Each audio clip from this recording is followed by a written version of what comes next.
Check, check.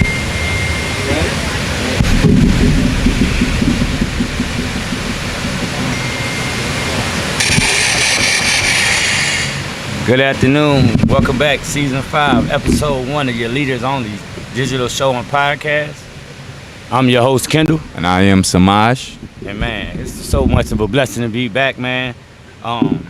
We ask y'all to always like, comment, subscribe. And if you're missing on a live streaming, you always can hit pound replay in the comments. Give us your thoughts, opinions, but always like, comment, subscribe, click that bell. That's right. And we are brought to you today by What a Change Mentoring and Tone Drone. Definitely excited to be back. Yeah. And today we'll be talking about the importance of fathers in the family unit. So, as my brother said, go ahead and click that like button, that subscribe, share it, invite your folks, and comment. We always do appreciate your comments. Let us know, how you've been doing and how we are doing now. And you can always share topics or places that we need to be. We love the feedback from the community. Yes, sir. And you can always email us at leadersonly22@gmail.com. Sorry. You can always email us at Gmail, leadersonly22@gmail.com, man, to give us any of your thoughts, opinions. If you got topics, anything that's touching your soul, man, you can reach out always, man. It's so great to be back, man. We a little nervous, but man, we excited too. Yeah, we trying new technology. That's all. But we're definitely glad to be here. If you catch us and it's not live, do remember to put the hashtag replay in the comments and just let us know you were here. Yes, sir. Tomorrow, moving forward, tomorrow is Indigenous People Day.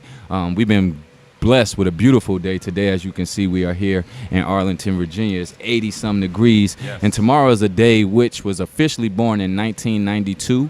Indigenous People Day is meant to recognize the painful history Indigenous people have faced to celebrate their communities. While the holiday had been discussed and honored among some tribal nations for years, a discussion on your thoughts of this holiday, we would love to get your feedback. But mine, want me to kick it off? Yeah, go ahead, so first and foremost, how I feel about Indigenous Day is, I feel like I'm a part of the Indigenous community. Yes, sir. So first and foremost, just like the T-shirt I'm wearing here today, it says I'm not black. So tomorrow is a day that I will partake in and just saying thank you because, no holiday is bigger than any other day. But as far as it, being passed or being made into something important, that's always respect. Just like kind of with Juneteenth. Yeah. I feel like until we start taking these days important, until we start figuring out the definition of these words, because we fall right in line with the word indigenous. If you look it up, it is you. Yes, sir. So my thoughts is that it's just good, that they making bringing some type of awareness to it. But anything that involves us, the original man, the original woman of this land, I'm not going to be excited or happy until we recognize it, till we bring it to the forefront, till we be a part of it, and we don't wait for someone else to give us something. You know what I mean? Right. I pretty much feel the same way. My main thing is I appreciate the recognition that they're bringing on to it. I'm not the type, which I'm learning every day, that really oversaturate a day with too much highlight of it. I appreciate it. I take it in by myself most of the time. Every day is like a appreciation day for me now, because I just recognize so many people within the last years of me just being back in society for the last 5 years. It's just so many people that's losing their lives from it, and it's not an age on there, So it's not just murders and violence. It's different ways they're dying, But recently, the main issue been in the surroundings of me and the people that work with me, that work with our company and things of that nature. It's been a struggle for them, and life is life, and mental health been a major part of it. We have dealt with a couple people who have committed suicide recently, with just the guys that's in our circle. They have dealt with people jumping off a bridge. It's just been crazy. So yeah, I appreciate the recognition of the day because it goes back to, like you said, it's for us to learn what it is. So if you don't know what it means, now it's time for you to go ahead and take your time out and do your research on it. Yes. Yeah, so happy Indigenous Day to those who celebrate tomorrow. But as my brother said, and as I will continue to remind you, any day you wake up is a holiday. Yes, any sir. day that you wake up is a blessing. And instead of, the government or anybody giving us a day, let's just take it all the way back to the Father and just be blessed for another day. Yes, sir. Yeah. Yes, sir. So now diving into that, it's crazy that word fell right in line. Now we're gonna get to let's get into talking about the fathers and how the fathers are very important in the unit, in the family unit. I'm sorry. So we're gonna discuss the 7 traits, the 7 traits of the effective parenting, and the 7 traits of effective parenting are thorough research and practical templates to structuring the application of authority, really in a style inside the household, which mainly starts with the father. All right, so the first one is adaptability. And with adaptability, that means you handle stress and what is coming at you as a dad in healthy and effective ways. It also means you have the mental flexibility to help your child feel understood and noticed by you. Yep. So, can you elaborate like a little bit on that, bro? Like to like break it down, like 'cause some people might not know what that really. I mean, adaptability is, you're able to take on whatever life, like you said, when life is life, and you have to be under control. You are the leader, and as well as you are the hero to your child. So your child can't see you all discombobulated, not in control of your emotions, not in control over your thoughts. So being able to adapt to the situation, it means, like you said, you handle stress and what's coming at you as a dad in a healthy and effective way. So, your son might learn about LGBT, Q. And he may say he want to be a woman one day and he don't know why. He might have heard other people, saying it. So an effective or adaptable way is not to call him a faggot or any of these type of ways, but going in and figuring out first, what made you think of that? Why are you saying this? What are you doing? Asking questions and really digging deep and not just taking it for face value. You have to really get to the source. And if you really got to the source of something like that, it could have just been him hearing it from on TV and then his friends bringing it from social media into the school. It could have just been that simple. But you got to assess the situation and make the best decision as a man would. Right. So the next point is respect. Respect brings you full present to your family.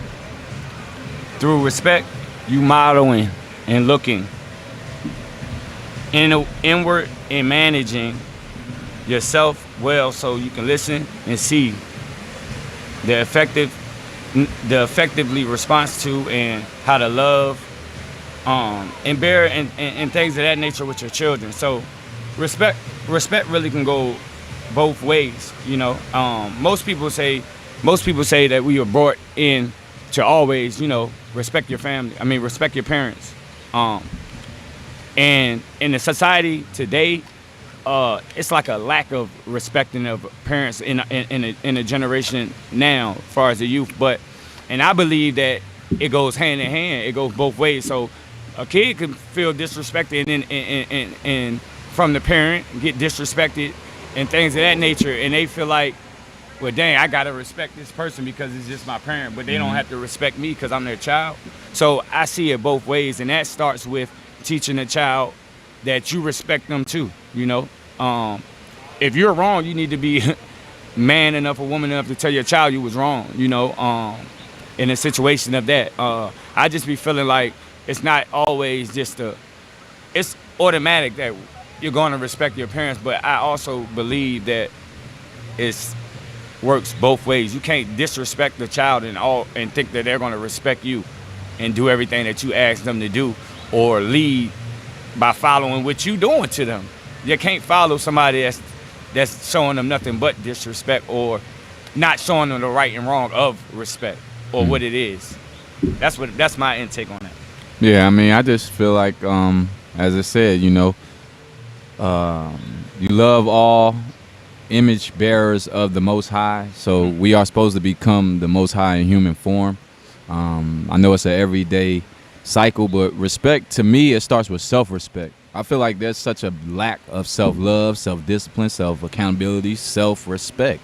A lot of people don't even respect themselves and want you to treat them better than they treat their own self. You know what I mean? Then we've been straddling this disrespect for so long that we have selective respect. You know, we'll take disrespect from these people because we feel like, well, they bigger or badder than us, or that's my boss. But you won't take it from your brother, your sister, your cousin, your mother, you're the dude who run down the street, you go grab a gun.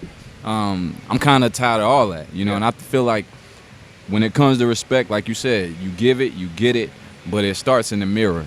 Just as well as you won't know how to respect somebody until you respect yourself. You won't know how to love nobody until you love yourself. All this stuff starts with self. And as we bring it closer to in forms of being a father, we got the perfect image, you know, to follow. You know what I mean? He's the father and mother of all of us. Right. You know what I mean? We sitting in Mother Nature. She's here to do her job.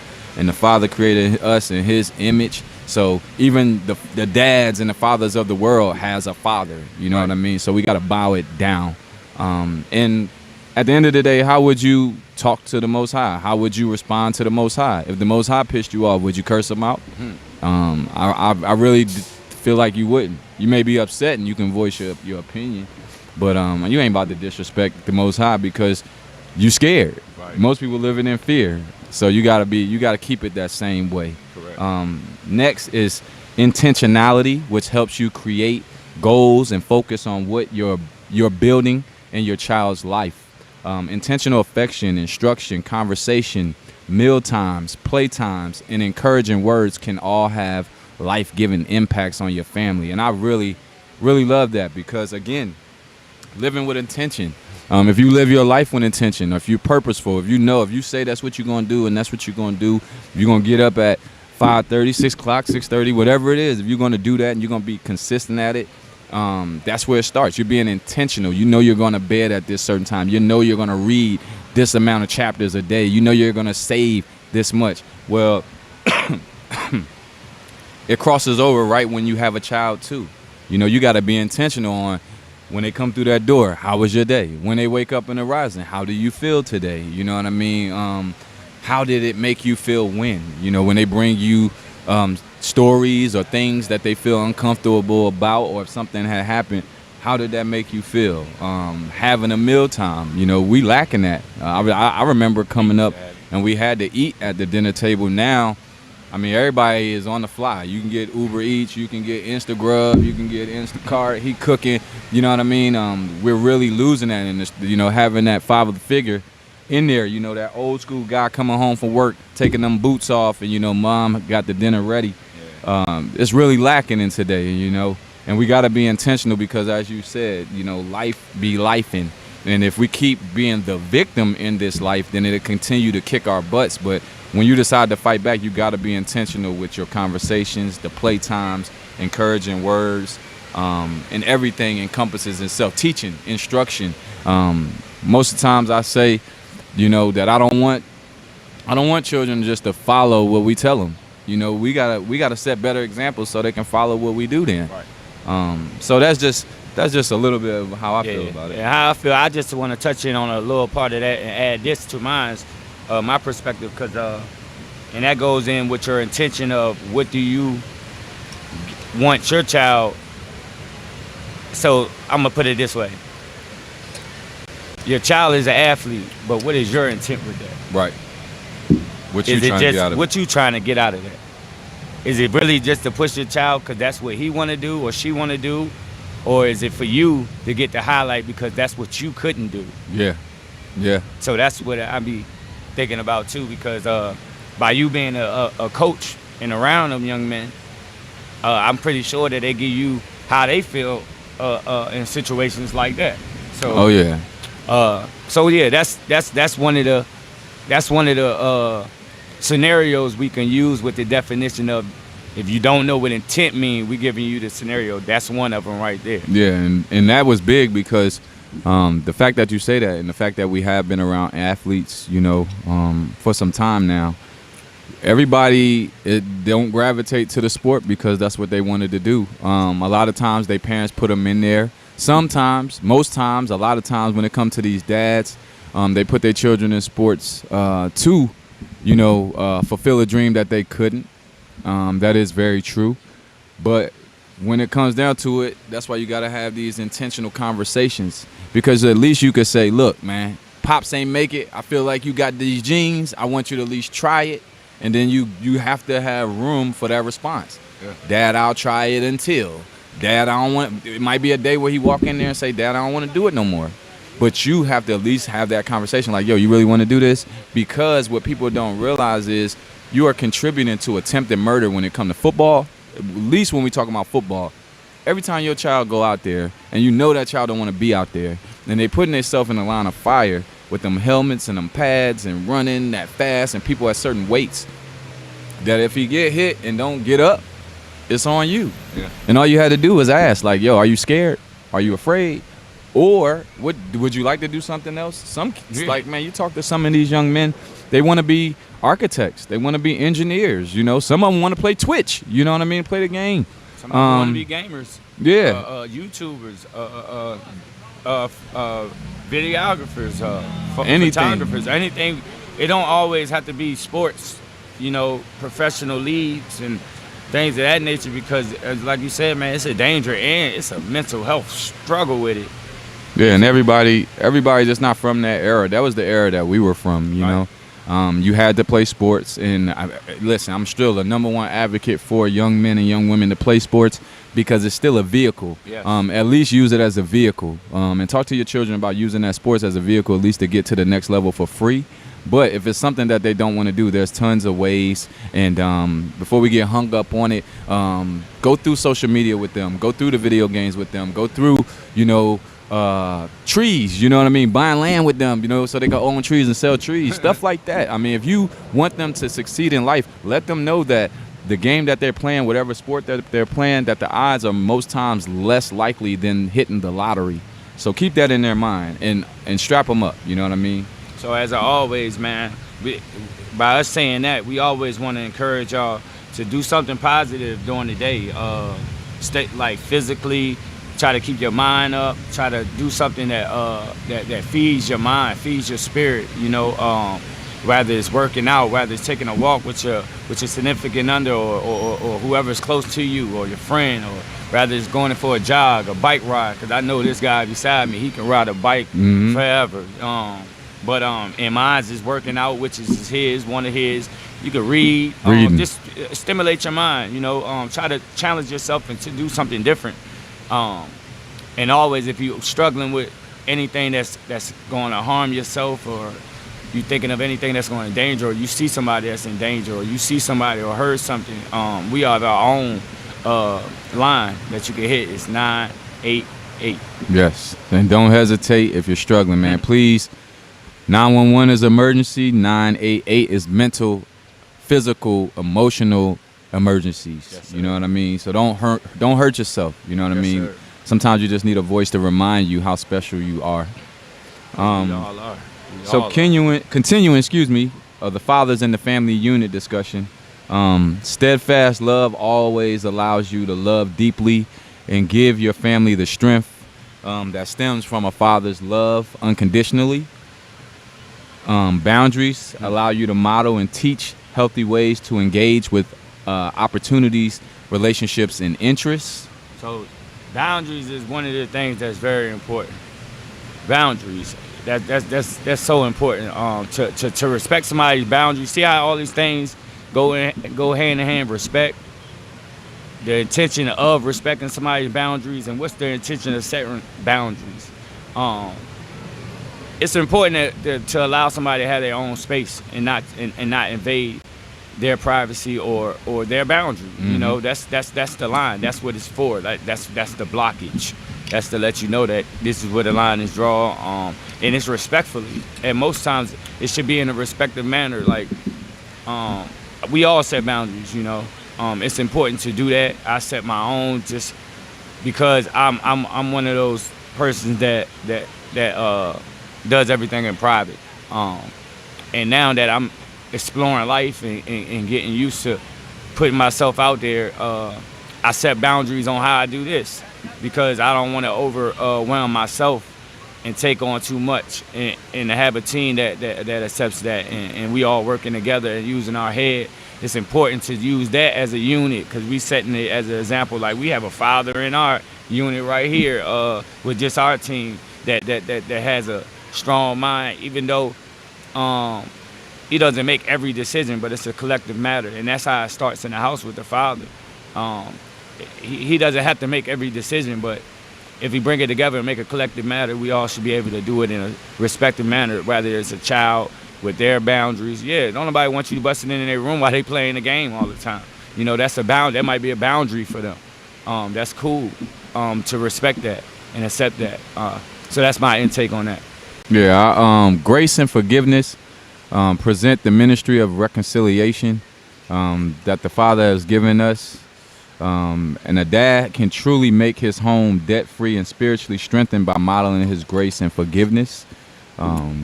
Gratitude provides a father with a loving and humble perspective that helps lead him and his family as well. Yeah, you know, like you said, boundaries, you know, unconditional love, which I don't feel like we have. Gratitude, in which I feel like we don't have enough of. Grace and forgiveness, which I feel like is selective. We forgive auntie or sister, cousin over here. Oh, that's just how they do it. You get mad at this person. No, your boundaries got to be like that across the board. Yeah. You know, your grace and forgiveness has to be like that across the board. Yeah. Your gratitude, again, you know what I mean? Where we looking forward to these days and then we don't get what we want on our birthday and we don't get what this and we don't get that. But then you die. You could have been served a dish of death. Yeah. Then what? I mean, I don't get it with adults no more. I really don't. And that could be the cause of your death. Yeah, like if you're going to move with gratitude, move with it. Yeah. But you got to be grateful. No, nobody got to give you nothing for you to be grateful. You got life, you know? And the oversaturation of love, it's kind of tough. Fairy tale love. You know, it's kind of tough, like, in the past, how we were brought up, and the man is supposed to be so tough and not show affection to his sons, and in that manner of being affectionate. You know? You always been told to be tough, and what you should. But again, when you become older and more mature, you realize that crying is healing. Yes. But you shouldn't do too much of it. This is a fact. But release it. But you got to release. But you are a man. You know what I mean? So the world don't care if you cry. So it's like balancing everything, bro. Then you got to know that we got to kill a cycle. Why do we have to be so fairy tale loving? You know, somebody telling you sit your ass down and stop doing that is a form of love. Yes. You're about to hurt yourself. You're about to fall into hot grease. You about to burn your hand. You want them to be like, oh, baby, no, it don't work like that. That's not the way the world works. As well as we look at it as love, right? Yeah. It's only one form, but love is an action. So typically it's the frequency that's needed at that moment. Yes. That's literally all it is. So if it comes on stern, you need a stern love at that time. If it comes on soft, you need a soft love at that time. But the fact that we didn't have the fathers in our households for so long that we don't have, it's every man for themselves. Yeah. We don't have nobody to bow it down to. Everybody got a voice. Everybody feel like they should be respected, heard, all that. And that's not the way. You don't even run a successful team or business like that. Everybody can't talk at the same time. And when one person say shut up, Michael Jordan say shut up, you gonna shut up. Kobe Bryant say shut up, you gonna shut up. You go in your household, the man tell you shut up, can't shut up. It don't make sense. Your father tell you shut up, he got to get out. Yeah. Woman, don't, you can't tell me nothing. Why can't I? That's the main reason. And when you really look at it, it's in the book, the Torah. It's in the Circle 7. It's in the Old Testament, in the New Testament. So then who do we bow it down to? because you're not going in an Indian household talking to a man like that. He's going to be in the house. Yeah. Okay? A Mexican household, they might have 30 people, but the father is going to be in there. This is a real problem in our community. It's over 75% of households that don't have no fathers. Yeah. And it's more than that now. That was in 2023. You know what I mean? And we are products of that. My father wasn't in our household. We had a stepfather. Then with stepfathers, they got to take on so much grief. That's why I can't do the stepfather thing. Only reason I can't is because at first I got to get through to the woman. You got to be willing to follow. You got to be willing to listen. You know what I mean? It don't even work when we get in here and then children, you know what I mean? Because children are supposed to listen regardless. They're supposed to trust our guidance. Yep. They're supposed to trust our leadership, and who we supposed to be following is righteousness, Yep. wherever you get it from. But that's the problem in our community. The fact that our pops wasn't there, a lot of us became our own dad. Yep. You know what I mean? So I'm going to do it my way, and then he going to do it his way. He going to do it his way, and it's about 20 million ways inside of in our urban communities right now. Yeah. Don't nobody have no wherewithal when it comes to emotional intelligence. No, nobody have no wherewithal when it comes to just thinking. You know what I mean? You know how many problems would alleviate themselves if we just took 5 seconds and thought? Yeah. Just 5 seconds. No structure. No structure, you know what I mean? And we always think it's reparations. We always think it's, you know what I mean, the white man is against us and da-da-da. Man, we against Color ourselves. thing. Nah, it ain't You no know what I color mean? thing. Brothers, we got to do better. If you know you ain't going to take care of the baby, that's Don't another make. thing. That's another thing, because every woman ain't kicking the fathers out now. No. Some brothers creating babies and don't want no family. Yeah. That's just not doing- cool. Yeah, you can't just be having sex to have sex, because what come from it, we got to clean it up. People like me, people that really want to do this, people that want to be in the community, people want to help your kids. It don't, whether I get paid or not, I still want to help your kids. That's it. You know what I mean? Because I feel like that's how we do get our spiritual currency. That is how, you know what I mean, you do get ready and go to the next level. You got to walk away from a lot of this stuff, man. And it takes becoming a man. It takes being grateful, having gratitude, being spiritually inclined. But the only way you get there is by reading and practicing and applying. Yeah. You know what I mean? And then when you become like that, then you really gonna have boundaries. Then you really gonna be trying to protect yourself and the people that are alike like you. You know what I mean? Because those are the Most High's people. We all are the Most High's people, but there are those people who begin to align themselves to walk like the Most High.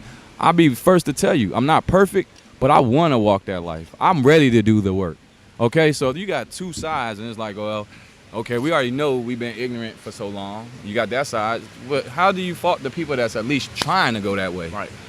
You got two roads, and you fault the person that's trying, but you not further. I don't get it with us. With us, we becoming our own problem. Nobody looks in the mirror. They No, always point you're to- too horny for your own good. That's it. Real talk. I was just talking to Shannon yesterday. We was talking about going to homecoming and stuff, and I said, I would love to give y'all something for homecoming. I really would. But I'm not on that no more. So whomever I do an event with, I don't want to hear chasing coochie. Literally, you're doing a party to get more coochie. Y'all want to be more popular. Straight up, bruh. I haven't done it for so long, so I've been able to watch and observe it. Yep. We still want to be the big man on campus. Still got 6, 7, 8, 9 people on one little venue instead of bringing it all together so we can really make some power moves, get some sponsors, do this, do that. Nah, the problem that has always been at Norfolk State, and it's still that way now, it has always been a competition. It has not been about Never collaboration. Never And been. if your light shine bigger than somebody's, I'm talking about, I'm not wearing no jewelry, I wear my old shoes there. And you still gonna have a problem because the aura, we created it. Yeah. I was passionate about it. It was something that I loved to do. They took the love out of it. Walk away. You walk away. But that's what it's about being a man. We need more men first, and then we need fathers. And then if you already have the responsibility of being a father, you need to go be one. That's it. That's how to all be you a have to man. do. Yeah. Even if you can't get along with the mother, and the mother can't get along with you, guess what, bro? Y'all got a common denominator. That's When the it. last time have y'all sat down and read a book together? The mother, the father, and the kid. No. I guarantee you it'd be something in the book that reminds you that y'all tripping. Y'all tripping. Outwitting the Devil, Think and Grow Rich, Rich Dad, Poor Dad. Give me something else. A Purpose-Driven Life. That's These type of books, bro, they will at least get you. Yeah, if you apply it, being a man. if you Ways of a Superior Man. Yes, sir. If y'all read the books and really apply it, it ain't no way. Y'all ain't gotta love each other, but y'all will be effective for the benefit of the greater good, which everybody keep forgetting. And I'm so tired. Everybody keep forgetting about the next generation. Yeah, man. Your day is up. I'm 40. It's up. I'm OG. I'm Unc. I'm the old head, and I accept it, which means you're gonna get a brash, strong, dominance, masculinity, because I no longer have time to play. So in closing, This is the Leaders Only show and podcast, live streaming every Sunday at 2 p.m. We appreciate y'all. We love y'all. We are so happy to be back. I guarantee you can feel that energy right there. Yes, we definitely appreciate it, man. It's been a while, so we definitely appreciate y'all joining us. Season 5, episode 1. We're brought to you by What It Changed Mentoring Inc. What It Changed Mentoring Inc. and Tone Drone TV. Yes, indeed. And I am your mental health chef, Samaj. And I am Kendall Callahan, man. Yeah, so please like, share, subscribe, hit the bell, comment. If you catch the replay, put hashtag replay in the comments. You can also email us if there's any coverage that needs to be done on any events going on in your community, any topics that you feel like we should discuss or anyone we should interview. Reach out to us at leadersonly22@gmail.com. And we'll definitely love to hear from you some more. From now, we got the season 5, round 1 in the bag. Please reach out, and we'll see you next week. Same time, same place. It's been a blessing. We love you all. If you're looking for some of this goodness, mentalhealthchef.com. Mentalhealthchef.com. Peace.